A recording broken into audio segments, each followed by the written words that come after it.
Nigeria and Turkey to increase volume of trade. Federal government scraps DPR and others for new agencies. Hong Kong stocks lead gains in Asia as Chinese tech stocks surge. Plus, oil dips as China considers intervention to ease coal crunch. Details of this and more on Business Express on the network service of the NTA, and we are reaching you from Abuja, Nigeria's capital. I am Benny Adams, your guide.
Good to have you join us on the business side of life, and we'll start by telling you that just moments ago, Nigeria and Turkey agreed to increase their volume of trade through signing of more bilateral agreements. The decision was reached at the Nigeria-Turkey Business Forum held in Abuja as part of activities ahead of Turkey-Africa Summit to hold in Istanbul, Turkey. As global economy looks to recover and fast from the effects of the pandemic on the economy, President Recep Erdogan of Turkey is on an African economic and business tour, meeting leaders and investors from Angola to Togo and now in Nigeria. Turkey shares its experiences and expertise in value addition initiatives in key areas like agriculture, energy, industry, and infrastructure. Trade between Turkey and Africa has grown from $5.5 billion in 2003 to more than $25.3 billion by 2020, in spite of the pandemic. And this engagement here is looking to explore emerging opportunities in agriculture, healthcare, ICT, and the financial services sector, in addition to opportunities in the new regional free trade zone, that is the AfCFTA. And on the flip side, Nigeria also has much to gain. The robust trade relations between Nigeria and Turkey have been mainly in the areas of oil and liquefied natural gas, LNG. As we encourage the trade in this sector by seeking further investment, we are working aggressively to diversify our economy, and we also seek to diversify the areas of focus of our bilateral trade relationship.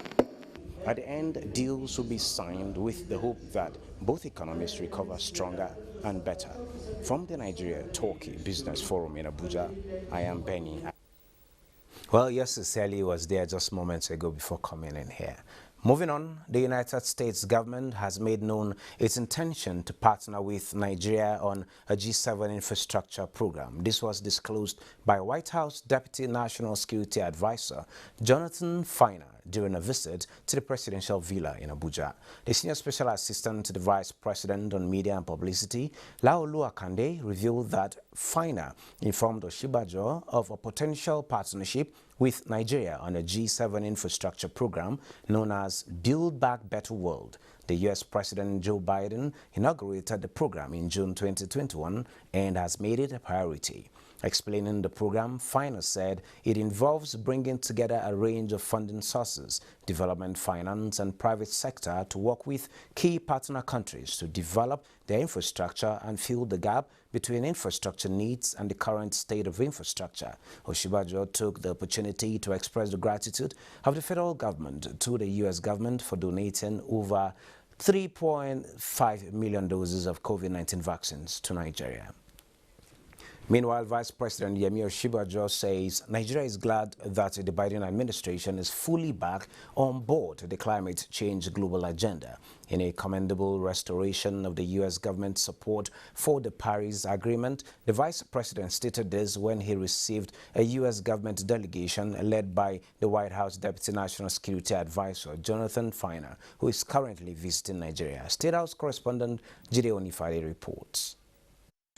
Reiterating Nigeria's position regarding a just transition from fossil fuels to clean energy ahead of the net zero emissions 2050 target, the Vice President said government is concerned about some of what has been going on, especially around gas as an effective transition fuel, and how many of the development finance institutions and some countries are insisting that gas projects should be defunded. Regarding the Democracy Summit President Joe Biden would be hosting later in the year, the Vice President stated that Nigeria looked forward to participating at the summit. The Vice President also spoke about how to ensure that illicit financial flows are discouraged, while adding that the international monetary and financial systems have a role in stopping it.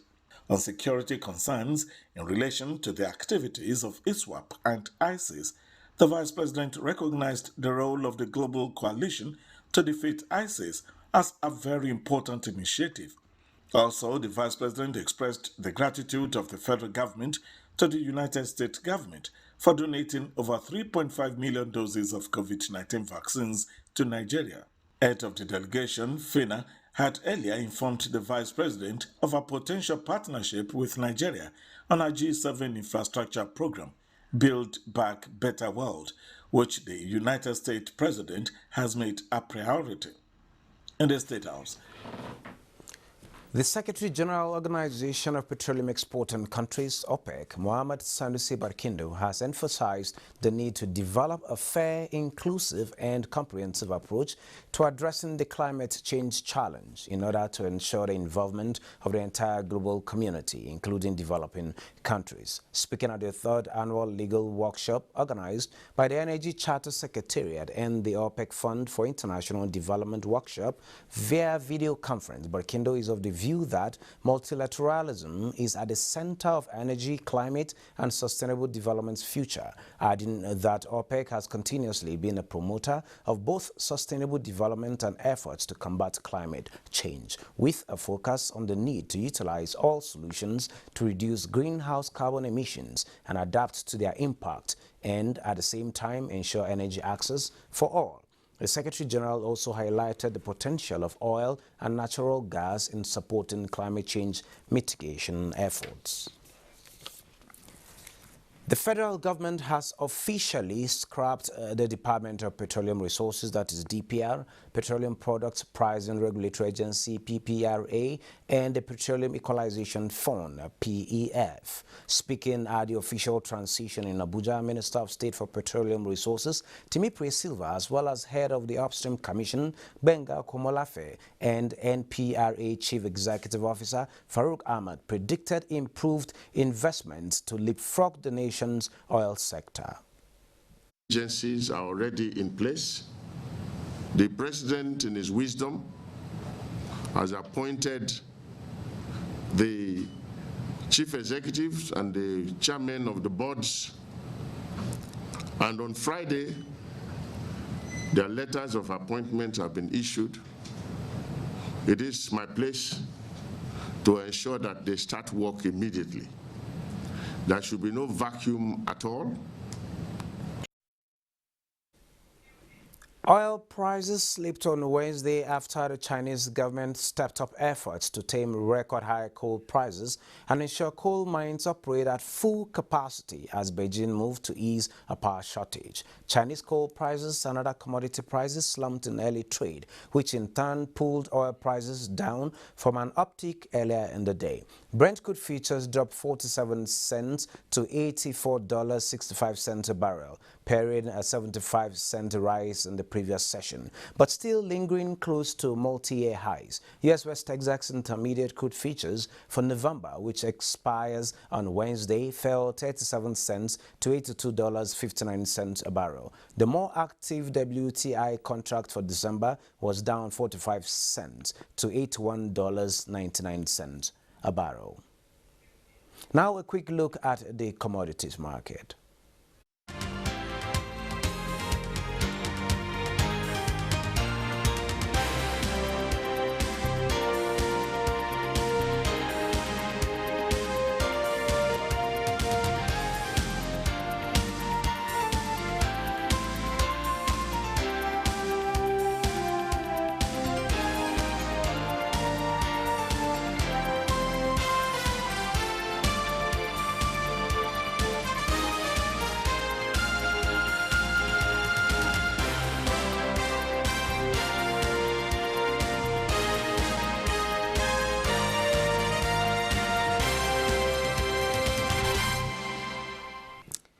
Well, the World Bank and International Monetary Fund, as the IMF 2021 annual meetings may have come and gone.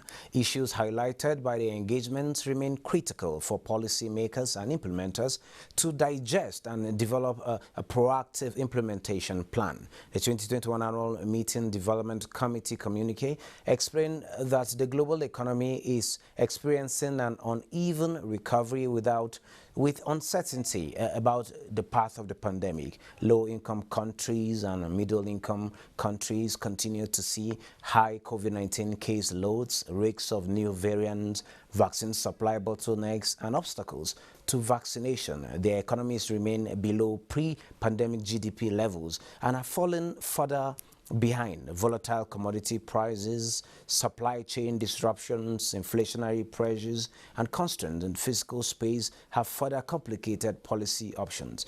Joining me to talk more on the fallout of the meetings is an economist, Yushewu Aliyu.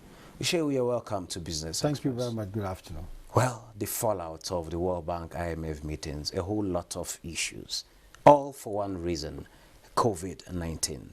What is the takeaway from these meetings, particularly for developing and emerging economies? Whatever we look at the World Bank or the IMF as regard to our economies is the fact that they are institutionalized to put a surveillance. That surveillance has to do with the way we live, the way we invest, and COVID-19 has triggered a lot of issues, triggering, for instance, low productivity, unemployment, a lot of economic challenges, predicament all over. And from the report, you realize that they emphasize uneven consequences of COVID-19. And when you take Nigeria, for instance, only less than 2% of population are vaccinated, and so applies to many developing countries, including the poor indebted countries, especially those in Africa. So you find that they are doing a good job to inform the world and to inform the policymakers and to also direct the policymakers on better ways to engage the economy so as to move production so that they can save the economy, so that the GDP projected growth rate is achieved. Well, looking at the uneven recovery, the bigger and richer countries are recovering faster because they have more vaccinations. Then the lesser and poorer countries and the emerging economies are suffering the brunt. And not just talking about the availability of these vaccines, which we don't have enough. There are issues about people not wanting to also take these vaccines for whatever reasons. There are different conspiracy theories which government have tried to put up these enlightenment campaigns to ensure that people get to dispel some of these rumors and get to accept and take these vaccines. How do you see this affecting the recovery process, in as much as we're projected to recover faster than we are doing already? All the recoveries, first of all, you have to look at the size of the income of individuals. In fact, most of these richer nations is because they have what it takes to live in that economy. That is why they quickly respond to whatever dictates as far as policy measures on health is concerned. But in Africa, some issues highlighted by the World Bank and the IMF, especially the supply chain on how to distribute food on tables or people, you realize that they are more concerned on what to eat, because malnourishment is so much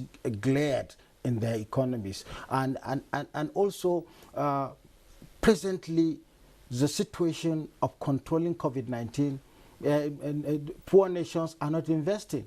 Many people lose jobs, and you cannot tell an individual that lost job to go for vaccination. What the person that lose job want to hear is that this is an opportunity to have new jobs. But to safeguard, because of these jobs that were lost, and to safeguard further loss of jobs following the effects of the pandemic on businesses, the World Bank has committed $157 billion to help businesses.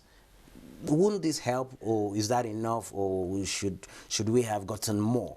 It can never be enough, and the reason why it's not going to be enough is because of the heavy loss that emerged during the COVID-19 itself. You know, lockdown. When you lock down everything, you lock down an economy, then definitely the economy has to suffer a lot of pains, especially job loss.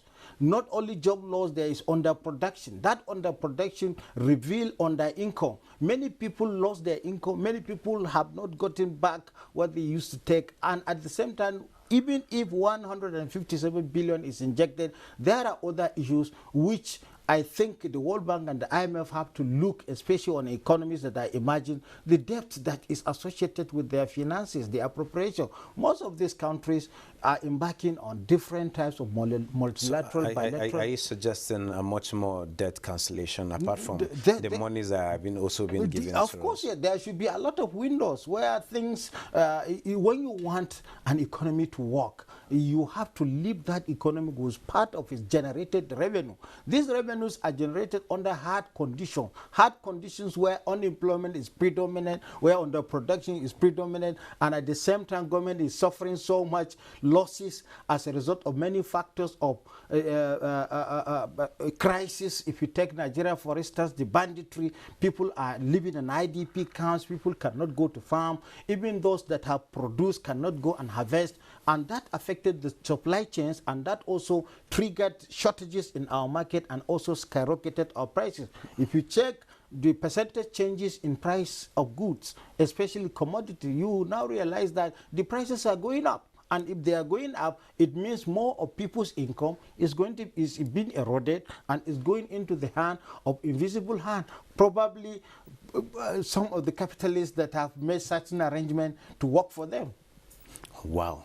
Well, now that government is making, through the monetary and fiscal policies, government is pumping a lot of money into the economy to ensure that small businesses thrive, manufacturing is increased. Some say increased vaccination will also hasten this recovery process. Now you made mention of issues of people cannot go to farm to cultivate their crops, and is thereby disrupting supply chains. How can the supply chains be further loosened? There are consistent government effort to providing a good atmosphere that involves so much of investment in security. You know, particularly the production zones in the northern part of Nigeria that produces different kind of goods and commodities. You realize many are not having access to their farms. So when government invests so much in security, and at the same time the World Bank, the IMF, and other multilateral organizations assist the government in putting much surveillance and giving much security report that will enhance performance, that will enhance productivity, that will help the economy, that will help the entire region. The sub-Saharan Africa, as we are speaking, is the one grossly affected because of a lot of crises even before COVID-19, and after the COVID-19, even the insecurity on the high waterways, talking about the Gulf of Guinea. The Gulf of Guinea. So when you put all these minors to the economy, you realize that there is much to be done to save the economy, and at the same time there is need for more commitment from the part of the policymakers to design better ways to keep jobs. I have said it times that number. Australia, for instance, they have what is called a job maker, making new jobs. And there are also the job keepers, that those who are in their existing job, even though they are facing one or two difficulties, government and policymakers must look into it to make sure that they keep going. That movement in the economy is what is called consistency, and that consistency has a positive result always to the economy for economic growth and development. Well, thank you so very much. Thank you very much. That's to say, we're on the right path. We're on the right path, exactly. Well, thank you very much, Shehu Aliyu, for sharing your thoughts with us at this particular point. Thank you very much, sir. Thank you. Moving on, with available data, Nigeria can now attract qualified investors to explore the mineral deposit across the country. Minister of Mines and Steel Development Olamilekan Adegbite raised the hope at the presentation of the National Integrated Mineral Exploration Project. Joseph Watting reports. In 2017, the Nigerian government initiated the National Integrated Mineral Exploration Project geoscience information, both in the green and brown fields. 2 out of the 5 contractors engaged for the exercise have completed their work and are presenting their reports. Nigeria has orogenic gold belt that is largely untouched. The federal government spends about $300 million a year in the importation of barytes, and we have barytes. Minister of Mines and Steel Development Olamilekan Adegbite believes that available data will de-risk the mining sector and attract investors. We have a few people who've taken licenses, have not been able to do the proper work on these areas. But because they already have the licenses, we have to do some linkages, with the investors, because most of these people do not have the wherewithal to develop these mines. Now we have data from drilling, we have data from soil sampling, we have a lot of data coming in. Investors believe in this kind of data. The government is exploring the mining sector as part of its diversification policy. The data presented indicates there are sufficient minerals to facilitate industrial revolution in the country. In Abuja, Joseph Otsen, NTA News. Hong Kong stocks lead gains in Asia as Chinese tech stocks surge. Bosirable has more on the global stock market. Hello and welcome to the market review. U.S. stock index futures were little changed on Wednesday after the S&P 500 on Tuesday posted its 5th straight winning session as strong earnings numbers lift sentiment. Futures contracts tied to the Dow Jones Industrial Average added 0.02%. S&P 500 lost 0.01%, while Nasdaq Composite topped 0.02%. European stocks were inactive on Wednesday amid more mixed sentiment globally overnight as investors digested a batch of corporate earnings. The mixed start for European markets came after a series of optimistic trading sessions in recent days as investors digested the latest earning from the U.S. In Asia, investors were reacting to the latest report from the International Monetary Fund (IMF) on Tuesday, in which it slashed its 2021 economic forecast growth for Asia. The IMF now expects the region to grow by 6.5% this year, as compared to its April forecast for a 7.6% expansion. Meanwhile, shares in Asia Pacific were mixed on Wednesday, as China kept its benchmark lending rates unchanged. Shanghai Composite was 0.17% low at 3,587, while Hang Seng Index topped 1.35% across 26,136.02, and the Nikkei also appreciated 0.14% to close 29,255.55. Most African markets are still under the tight grip of the bear, with most stocks on negative territory. That's the market review. I am Bosede Abel. Thank you, Bosede. Perhaps one of the most cheering news of the time is Nigeria's share of capacity to produce electric and gas-powered vehicles in line with the nation's national determined contribution to the Paris Agreement on reducing carbon emissions. Here is Onenge Fineface with details of a made-in-Nigeria electric car in motion. Sharon Ikazo is Nigeria's Minister of State Environment. Mrs. Ikazo is taking this brand new car for a drive. Well, that is not uncommon and certainly not the news. The news, however, is that this car is made in Nigeria. More so, It is an electric car, one of several innovations by the National Automotive Design Development Council. And what's really exciting is that this vehicle is assembled in Nigeria, in the old Volkswagen of Nigeria assembly plant. So this is a vehicle that would allow the nation to more easily meet the targets of the Paris Accord. It is designed to make transportation in Nigeria clean, green, and noiseless. The engine, no sound, no heat. You saw us open the bonnet. You couldn't touch the bonnet or the engine of a petrol fueled car. But this one you could, yeah. And no smoke as well, no emissions. That's the key thing. With time, it becomes affordable for ordinary Nigerians. Demonstration done. Time now to get to work, to scale the production of more eco-friendly vehicles and, most important, make them available and affordable for all Nigerians. On that cheering note, we end this edition of Business Express. We value your feedback, so keep the comments, observations, and suggestions coming. Be informed that all previous episodes are available on YouTube on NTA's channel. Business Express returns tomorrow at 9:30 a.m.